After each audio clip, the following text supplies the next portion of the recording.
How to remove Instagram from Facebook. So first of all, after you open up your phone, now go to your Facebook app like this. After you open your Facebook, now tap on this menu at the top right side. After you tap on this menu, now scroll to down and tap on this settings and privacy. Go to settings again. After you come to this settings, now tap on this see more in account center. Now scroll all the way to down. As you can see, now here is my now Instagram and Facebook. Tap on the profiles, you can see them.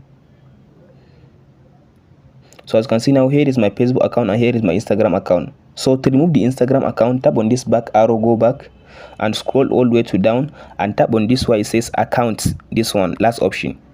So as you can see, now here it is Instagram. Tap on this remove button to remove the Instagram from Facebook. That's it, guys.